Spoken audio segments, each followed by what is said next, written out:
નમસ્કાર મિત્રો, આજે આપણે આવનારી જે કોન્સ્ટેબલની પરીક્ષા છે એની સંપૂર્ણ ચર્ચા કરીશું અને એની ચર્ચા આપણે જે 19 તારીખે પીએસઆઈનું પેપર લેવાયું એના બેઝ પર જ કરીશું કે ભાઈ એ જે પેપર હતું બરાબર છે એને ધ્યાનમાં રાખીએ તો આવનારું જે પેપર છે કોન્સ્ટેબલનું જે આપણે 6ઠ્ઠા મહિનામાં પરીક્ષા લેવાની છે બરાબર છે, તો એ પેપરમાં કઈ વસ્તુ ધ્યાનમાં રાખવી જોઈએ બરાબર, અથવા તો જે આપણે 45 કે 40 દિવસનો આ જે સમયગાળો છે પરીક્ષાનો, તો એમાં કઈ વસ્તુને આપણે કેન્દ્રમાં રાખીને તૈયારી કરવી જોઈએ બરાબર છે.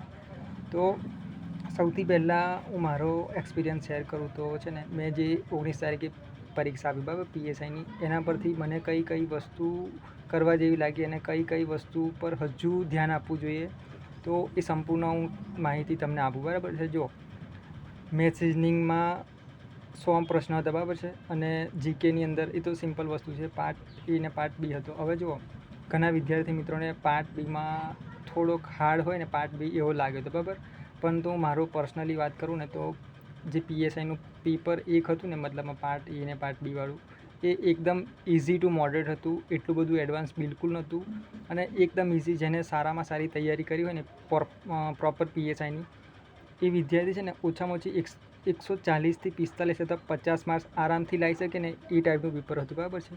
પછી ઘણા મિત્રો કહેતા હશે કે ભાઈ આટલા માર્ક્સ તો ના લવાય ને આમને તેમ બરાબર છે, પણ જો હજુ હું તમને એક વસ્તુ ક્લિયર કરી દઉં કે કદાચ તમારી તૈયારી કાચી હશે, એનાથી તમને એવું લાગ્યું હશે કે ભાઈ જીકે હાર્ડ હતું ને આમને તેમ બરાબર છે, પરંતુ જીકે એટલું બધું કશું હાર્ડ હતું નહીં. હવે ફેક્ચ્યુઅલ માહિતી પૂછી હતી અને નહોતા સ્ટેટમેન્ટવાળા પ્રશ્નો કે કશું હતું નહીં, ખાલી 3-4 પ્રશ્નો સ્ટેટમેન્ટવાળા હતા, એ બી આવડે તો કરવાના, ના આવડે તો છોડવાના જ હતા બરાબર છે. અને જનરલ નોલેજ જે હતું એ મોસ્ટલી કરંટ બેઝ હતું. હવે સીધી વસ્તુ છે કે તમે કરંટ કર્યું હોય 3-4 મહિનાનું તો તમને પ્રશ્ન આવડવાનો છે, ના કર્યું હોય તો ના આવડે બરાબર. હવે તમે કરંટ અફેર વાંચ્યું જ ના હોય અને આખો દિવસ બસ મેથ્સને લઈને બેસી રહ્યા હોય, તો સીધી વસ્તુ છે કે તમને જીકેવાળા પ્રશ્નો છે એ નહીં આવડવાના બરાબર. તો એનાથી તમને એવું લાગે કે ભાઈ જીકે તો હાર્ડ પૂછીને આમને તેમ, પણ એવું કશું હતું નહીં. જીકે બી એકદમ ઇઝી હતું, નોર્મલ હતું, કશું હાર્ડ હતું નહીં. અને જે મિત્રો પ્રોપર તૈયારી કરતા હોય ને એ આરામથી છે ને 200માંથી છે ને 140-45 માર્ક્સ તો આરામથી કવર કરી શકે ને એ ટાઈપનું પેપર હતું. એટલે કદાચ તમારો સ્કોર એનાથી નીચે થતો હોય ને તો તમારે છે ને એવું માની લેવાનું કે તમારી તૈયારી ક્યાંક ને ક્યાંક ખૂટે છે, અથવા તો ક્યાંક ને ક્યાંક એને હજુ ઇમ્પ્રુવમેન્ટ કરવાની જરૂર છે બરાબર છે. કારણ કે પેપરમાં કશું હતું નહીં એટલું બધું ટફ કે ભાઈ ના આવડે ને એ ટાઈપનું કશું હતું નહીં. નો ડાઉટ કે હજુ તમારો ટાઈમ ખૂટ્યો હોય એ વસ્તુ હું માની શકું, કારણ કે મને બી એવું લાગ્યું કે ભાઈ જે રિઝનિંગવાળો પોર્શન હતો એ થોડોક આમ લેન્ધી હતો, કારણ કે એ તો બધાની સ્પીડ પર જાય ને ભાઈ, કારણ કે મેથ્સ રીડિંગમાં કેવું હોય કે જેટલી તમારી સ્પીડ સારી એટલું જ તમને ફાયદો થાય બરાબર છે. હવે હું મારી વાત કરું તો ભાઈ મારી સ્પીડ છે ને કેવી કે આમ એટલી બધી ફાસ્ટ નથી બરાબર છે, એટલે મારે થોડોક ટાઈમ લાગે દાખલો ગણતા, તો એના હિસાબે મને છે ને મેથ્સ રીડિંગમાં થોડોક ટાઈમ વધારે ગયો. એના લીધે મારે છે ને 10 પ્રશ્નો તો ડાયરેક્ટ જ જોયા વગર કરવા પડે મારે, કારણ કે ટાઈમ હતો જ નહીં તો પછી કરવાનું શું બરાબર. એટલે એ તો ભાઈ અલગ વિદ્યાર્થીનું સ્પીડ કઈ છે એના ઉપર જાય બરાબર છે. હવે જેને કેલ્ક્યુલેશન સ્પીડ જેની સારી હોય એ ઇઝીલી મતલબમાં 100 એટેમ્પ કરી નાખે દાખલા બરાબર છે મેથ્સ રીડિંગના, કારણ કે હતા બી એકદમ ઇઝી. હવે જીકેની વાત કરીએ તો જીકેમાં બી એવું જ હતું કે જેનું રીડિંગ થોડું સારું હોય ને પાછલા 3-4 મહિનાનું કરંટ અફેર કરેલું હોય પ્રોપર, તો એને બી ઓછામાં ઓછી છે ને 60-70 ઉપર માર્ક્સ આરામથી આવે. અને મેથ્સ રીડિંગની વાત કરું તો તમારી પ્રોપર તૈયારી હોય ને તો 80 ઉપર માર્ક્સ 100% આવે જ બરાબર છે. પછી અમુક મિત્રો કહે કે ભાઈ આવું હતું ને તેવું હતું, તો એ બધા બહાના કાઢવાની બિલકુલ જરૂર નહીં, કારણ કે પેપર એકદમ ઇઝી જ હતું. હવે તમે માર્કેટમાં ગમે તેવી વાતો સાંભળો તો એ બધી વસ્તુ છે ને એકદમ સેન્સલેસ છે બરાબર છે, કારણ કે ઘણા બધા વિદ્યાર્થીઓને આવડે ના, તો પછી બહાના બનાવે કે ભાઈ પેપર આવું હતું ને તેવું હતું. પણ છે ને પેપર, હું મારી વાત કરું ને, મારો જે એક્સપિરિયન્સ શેર કરું તો પેપર કશું ઇઝી મતલબમાં કશું હાર્ડ હતું નહીં. તમે સારામાં સારી તૈયારી કરી હોય ને તો ઓછામાં ઓછી 140-45 અથવા 50 ઉપર માર્ક્સ લાવો ને એ ટાઈપનું પેપર હતું બરાબર. એ તમે એક્સેપ્ટ કરો તોય ને ના કરો તોય બરાબર છે, કારણ કે તૈયારી ના કરી હોય અને પ્રશ્નો ના આવડે તો સીધી વસ્તુ છે કે આપણને હાર્ડ લાગવાનું જ છે. એની સામે બીજા વિદ્યાર્થીને લઈ લો કે જેને પ્રોપર તૈયારી છે મેથ્સ રીઝનિંગ જીકેની બધાની બરાબર છે, એના કમ્પેરિઝનમાં તમે એવો કહો કે ભાઈ પેપર તને કેવું લાગ્યું, તો એ કહેવાનું જ છે કે ભાઈ ઇઝી હતું નામને તેમ બરાબર. એટલે સીધી વસ્તુ છે, તમે માનો તો એને ના માનો તો. હવે બીજી વસ્તુ કરીએ કે આ જે પેપર આપ્યું બરાબર છે એના પરથી આપણે જો નિબંધવાળા પેપરની વાત નહીં કરીએ, કારણ કે કોન્સ્ટેબલમાં એ કશું આવવાનું છે નહીં. અને ખાલી થોડીક વાત કરીએ તો એ જે નિબંધવાળું પેપર બી હતું એ છે ને એકદમ ઇઝી હતું. અને એમાં બી તમે ઓછામાં ઓછી છે ને 40 ઉપર માર્ક્સ તો દરેક વિદ્યાર્થીને આવશે એ પૂરેપૂરી સંભાવના છે. કારણ કે પેપર બીજું જે હતું ને નિબંધવાળું એમાં બધી વસ્તુ જે પૂછાઈ હતી ને એકદમ ઇઝી પૂછાઈ હતી. અને જેને બી ખાલી 1-2 મહિનો તૈયારી કરી હશે ને લેખન કરવાની તો એ આરામથી છે ને 40 ઉપર માર્ક્સ તો લાવશે જ.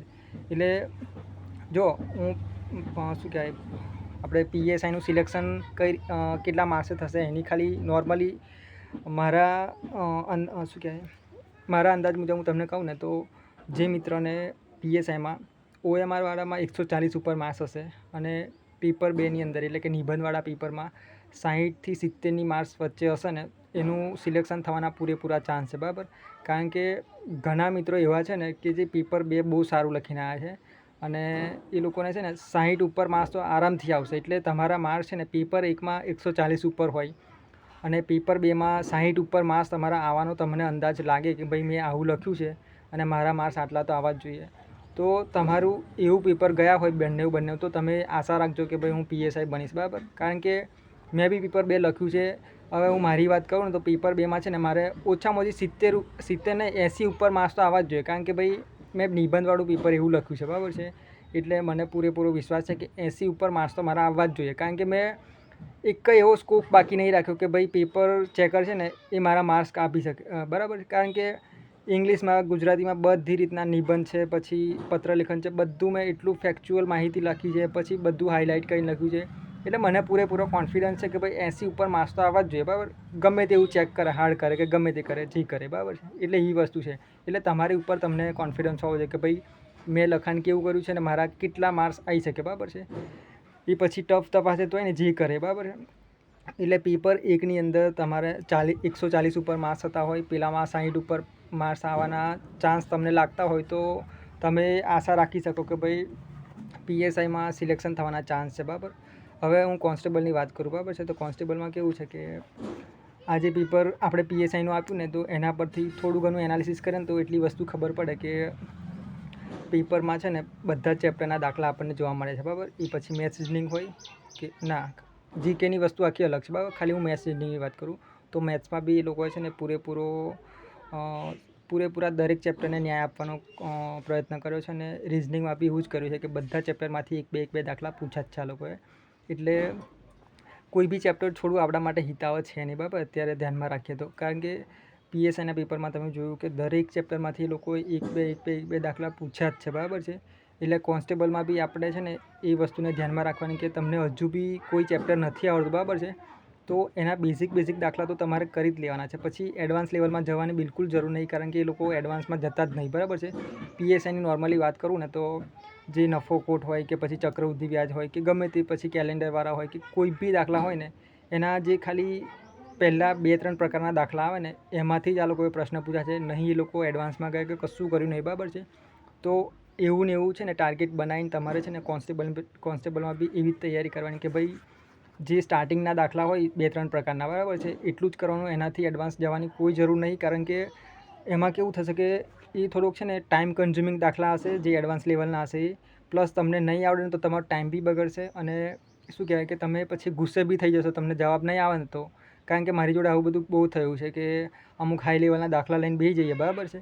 પછી એની રીત એક તો આવડતી ના હોય પ્રોપર, પછી એને કંઈક ને કંઈક રીતના આપણે સોલ્વ કરવાનો ટ્રાય કરીએ, પછી એનો જવાબ બી ના આવે, પછી એક તો ટાઈમ બી બગડે અને પછી એટલો ગુસ્સો આવે ને કે શું કરવાનું આમ. એટલે એ બધું કરવા કરતાં છે ને બેઝિક લેવલના દાખલા હોય ને હું તો કહું છે ને કોઈ બી ચેપ્ટર તમે લો, ધારો કે આપણે નફો ખોટનું ચેપ્ટર લો તો એમાં જે સ્ટાર્ટિંગના 2 થી 3 જ ટાઈપના દાખલા હોય ને એ જ કરો, એનાથી આગળ બિલકુલ જવાની જરૂર નહીં. કારણ કે આ લોકો એડવાન્સમાં નહીં જાય.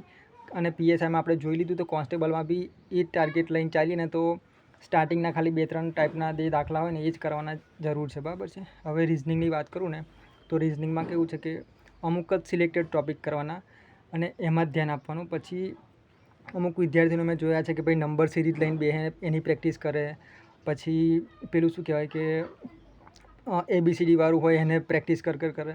અલા એ વસ્તુ સીધી વસ્તુ છે કે ભાઈ પેપરમાં તમે જોશો તો થોડુંક લોજિક લગાવશો બરાબર છે, તો એના પરથી તમને ખબર પડી જશે કે આ પેટર્ન આમાં ચાલે છે, તો એ પેટર્ન તમારે એપ્લાય કરી દેવાની એટલે સીધો જવાબ મળશે બરાબર છે. અને બીજા જે હું ચેપ્ટર કહું છું ને એ ચેપ્ટર કેવા છે કે એમાં તમારે નિયમો અને જે ફંડામેન્ટલ જે શું કહેવાય નિયમો હોય ને એ તમને યાદ જ હોવા જોઈએ. ધારો કે કેલેન્ડરની વાત કરું બરાબર છે, તો કેલેન્ડરમાં કેવું છે કે ભાઈ આ જે પીએસઆઈમાં એક દાખલો પૂછ્યો હતો કે 1998 વાળું કંઈક વર્ષ હતું કે કંઈક એવું વર્ષ હતું અને આ કેલેન્ડર આવનારા કયા વર્ષમાં રિપીટ થશે બરાબર, એવો દાખલો હતો.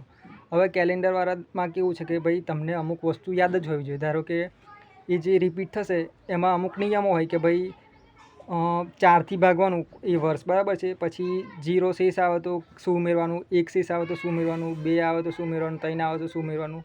એના બે કોઠા હોય કે ભાઈ આગળનું વર્ષ પૂછ્યું હોય તો શું ઉમેરવાનું, પાછળનું વર્ષ પૂછ્યું હોય તો શું ઉમેરવાનું, ક્યારે 26 ઉમેરવાના, ક્યારે 6 ઉમેરવાના, ક્યારે 11 ઉમેરવાના બરાબર.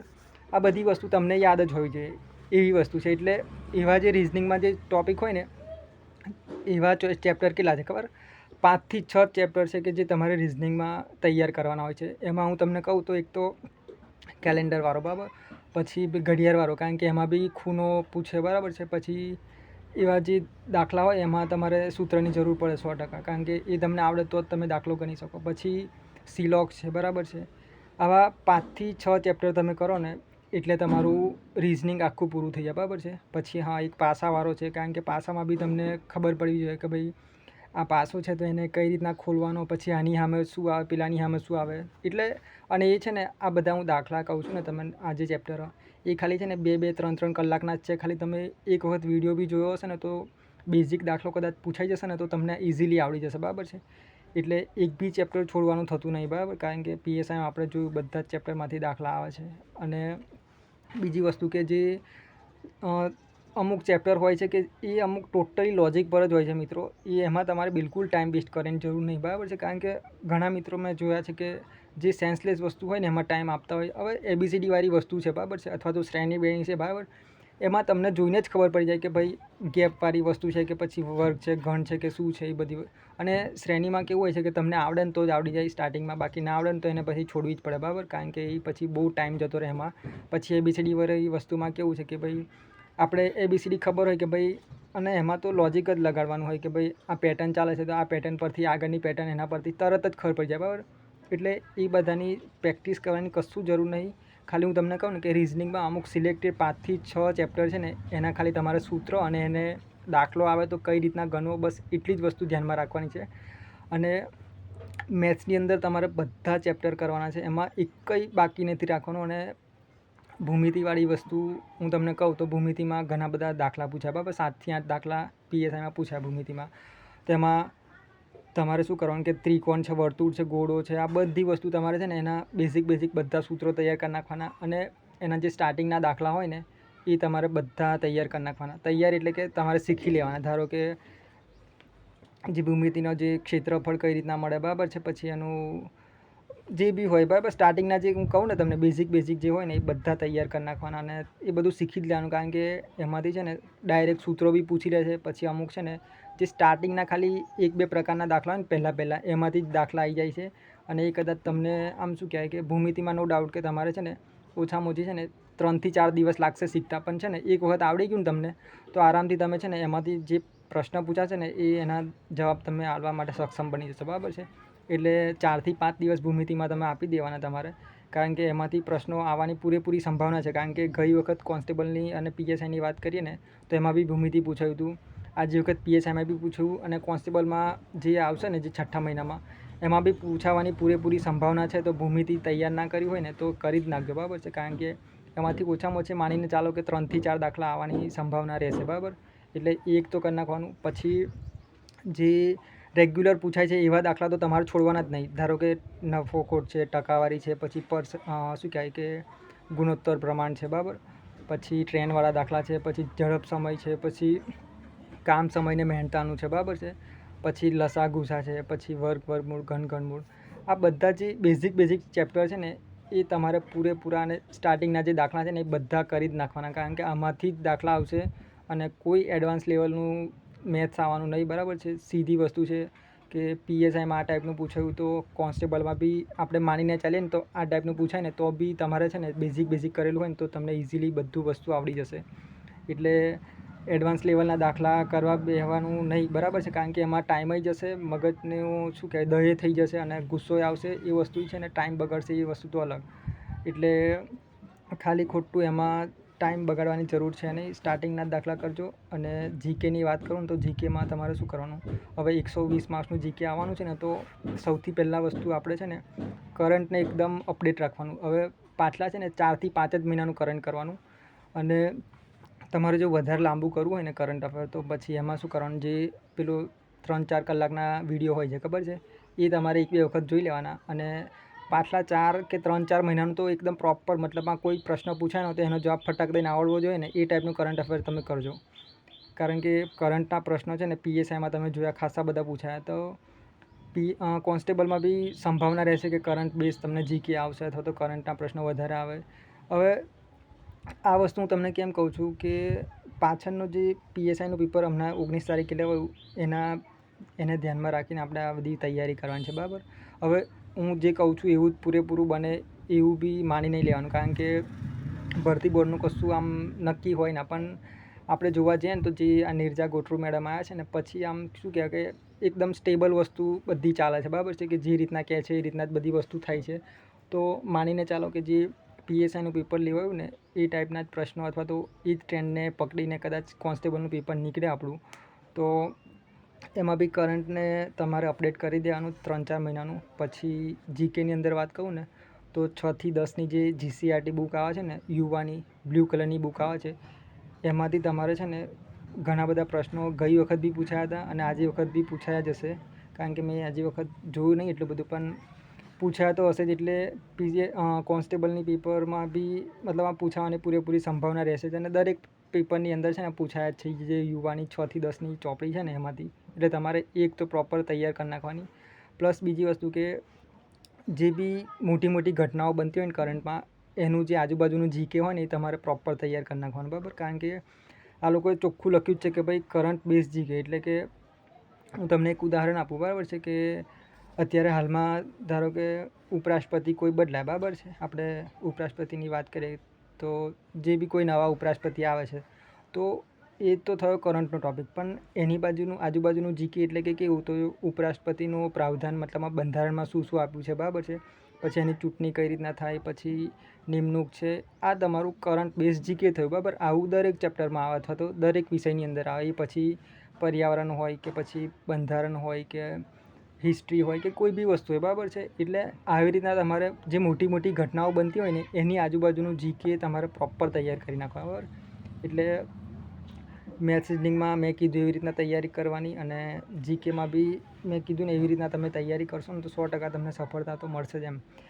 કારણ કે તમે ટોટલી ટાઈમ મેથ્સ રીઝનિંગમાં આપશો તો પછી જીકે ક્યારે વાંચશો, અને ટોટલી જીકેમાં ટાઈમ આપશો તો મેથ્સ રીઝનિંગ ક્યારે કરશો એમ. એટલે બધી વસ્તુને સાથે ચાલી અને બધાને સાથે લઈને આપણે તૈયારી કરવાની છે. કારણ કે જો તમને ખબર છે હવે પીએસઆઈ અને પોલીસની ભરતી એક હલંગર 2 લઈ લીધી, બરાબર છે, આખી 25,000 ટોટલ થયા, બરાબર. એટલે નેક્સ્ટ ભરતી ક્યારે આવશે કોઈ સંભાવના છે નહીં, કારણ કે હવે મને લાગે ત્યાં સુધી છે ને 27-28ની અંદર ભરતી આવવાના ચાન્સ રહેશે, બરાબર. એટલે હું મતલબમાં શું કહેવાય કે જે મિત્રને પોલીસમાં જ લાગવું છે, બરાબર, અથવા પોલીસની જ નોકરી કરવી છે, એના માટે આ સુવર્ણ તક કહી શકાય.